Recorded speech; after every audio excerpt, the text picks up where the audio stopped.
So RERA is the act is Real Estate Regulation and Development Act 2016. So it is RERDA. It is not RERA. Okay? RERA is Real Estate Regulatory Authority. Right? So RERDA Act is a central act. क्या है? Central act है. Central act है means which department, which ministry? Housing, Urban Poverty Alleviation, HUPA. Okay? Housing, Urban Poverty Alleviation. इसका ये ministry ने किया हुआ है. This is a central act and then हर सोसाइटी हर स्टेट को अपना अपना रूल्स बनाना है और अपना अपना है. उसमें क्या रहेगा, ये जो प्रोविजंस है, ये एक्ट है, इसको इम्प्लीमेंट करने के लिए एक अथॉरिटी रहेगा. So that authority is called as real estate regulatory authority. तो महाराष्ट्र में भी अपना रियल एस्टेट रेगुलेटरी अथॉरिटी है. Mister Gautam Chatterjee is a chairman of that authority. 1st May 2000, वैसे एक्ट तो it was gazetted on 26th of March 2016, right? There are 92 sections in the act. सिर्फ 64 या 62 sections पहले थे, applicable थे, but entire 92 sections applicable हुए हैं across India from with effect from 1st May 2017, right? Now क्यों ये लाया गया act? Just to protect the interest of the home buyers, to bring the transparency, accountability, so that ये जो project delay होते हैं, हम लोगों ने इन्वेस्ट किया है, फ्लैट का पोजीशन नहीं मिल रहा है, बिल्डर को हमको समझ में नहीं आ रहा है, मैं सिविल कोर्ट में जाऊँ, क्रिमिनल में जाऊँ, कंज्यूमर में जाऊँ, because this remedies are there in MOFA. But उसका जो people are like running post to pillar to find out the solution. So लोगों को इसमें ज्यादा से ज्यादा मेंबर्स या होम बायर्स का फ्लैट परचेसेस का इंटरेस्ट कैसे प्रोटेक्ट किया जाए, इसीलिए ये एक्ट लाया गया. इसमें ट्रांसपेरेंसी है, इसमें अकाउंटेबिलिटी है, इसमें ट्रांसपेरेंसी एंड अकाउंटेबिलिटी है. तो कैसे है, how that is being introduced. Each project आज के बाद 1 मई 2017 के बाद अगर किसी बिल्डर डेवलपर को या promoter, the word used in the act is promoter. Promoter includes all builder, developer, even semi government authorities, MHADA, SRA, even your own housing society. If you are going for a redevelopment and if there is a saleable component, even the housing societies are called as promoter. आपके चेहरे पे वो देख के समझ में आ रहा है मैडम ये क्या बोल रही है, बाद में डिस्कस करेंगे, right? There is a question. But this is the definition of the promoter in the act, right?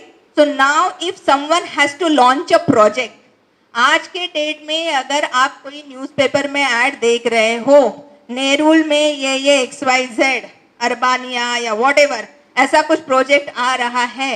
So before you invest in that project, you see whether that project is MahaRERA approved project. Now what is MahaRERA? As I said, there is an authority in Maharashtra. We call it as MahaRERA because it was 1st May 2017 is a Maharashtra Day also, right? So it is designed or it is named as MahaRERA. So we have a website. What is the website? maharera.maha online.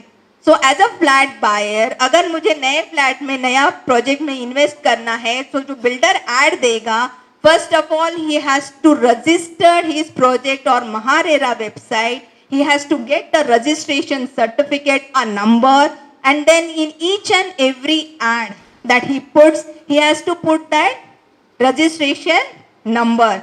So if I have to buy a flat, I should see whether the project is a RERA approved project or not, right? So this is the first responsibility which is cast on the new developers, the project which is going to be launched. So a person, a developer, a builder cannot even advertise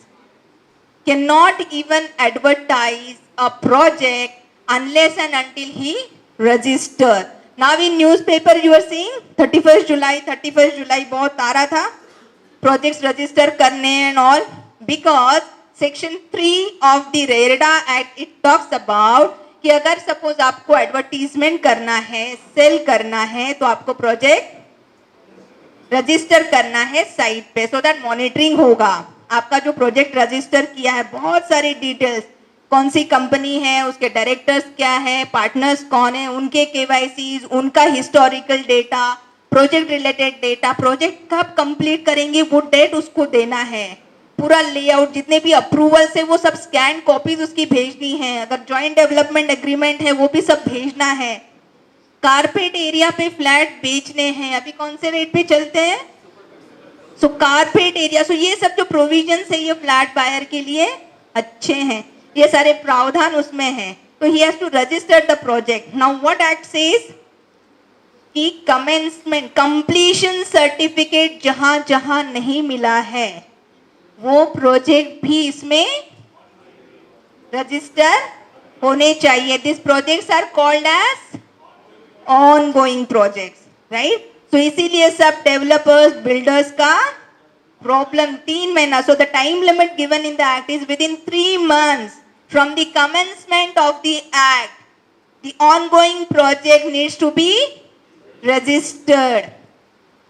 Ongoing means सिर्फ completion certificate आया है, आया नहीं है, या occupancy certificate. So जिस society को जिस प्रोजेक्ट के लिए OC या CC नहीं आया है वो प्रोजेक्ट ongoing है. Is it so?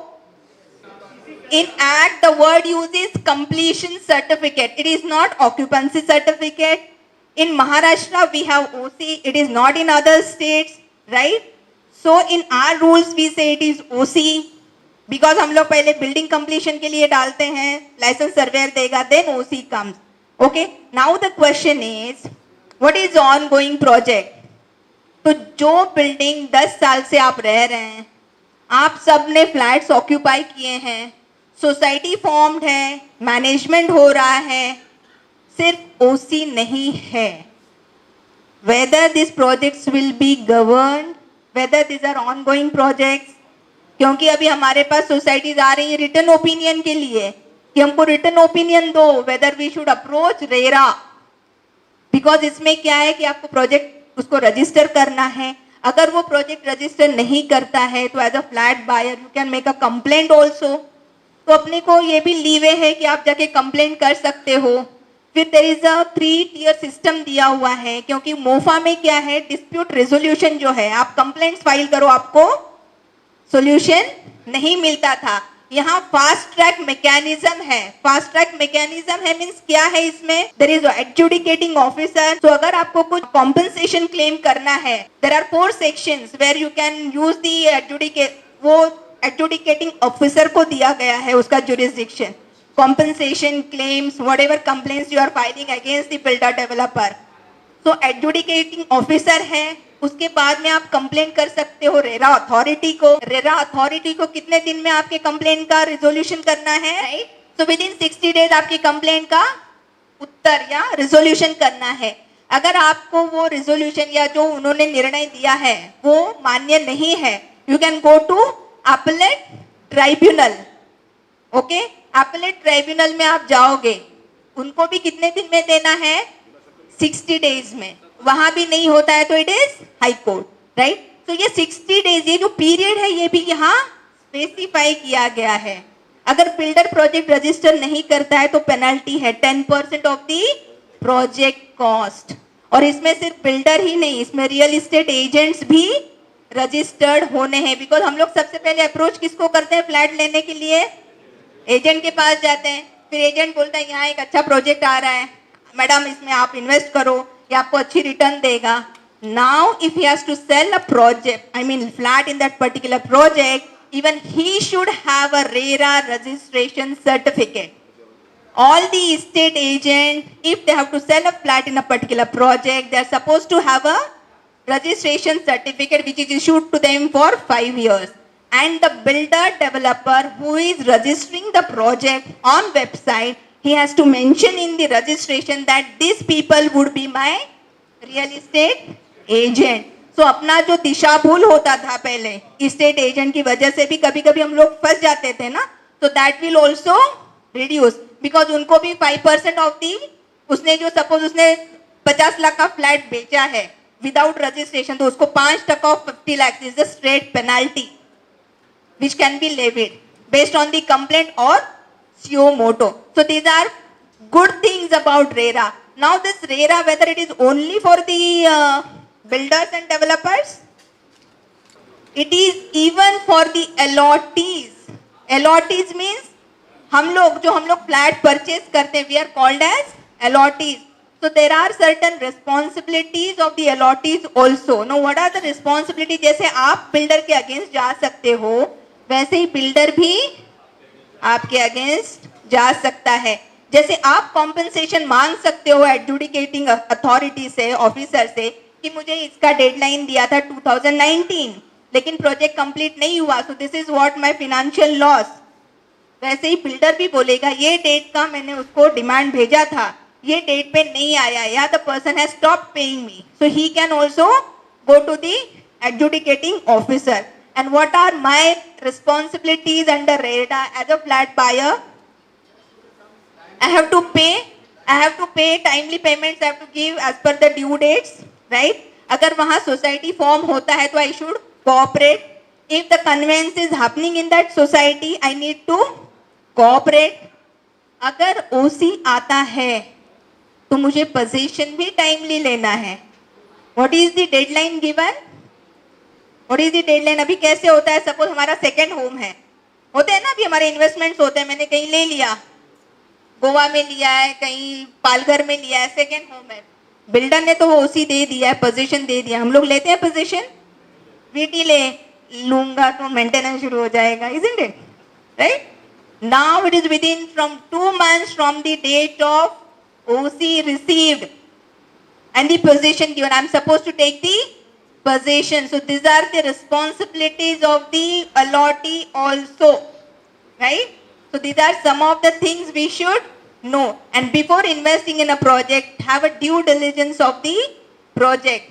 कि कैसा है, क्या है, सब टाइटल क्लियर है, नहीं है, because all these things will be going in the, so you have to just log in to the MahaRERA website. आप सिर्फ प्रोजेक्ट का नाम डालो, अगर वहाँ डिटेल्स फ्लैश होते हैं, that means ये प्रोजेक्ट रजिस्टर्ड है. So I would request everybody to take a call on this.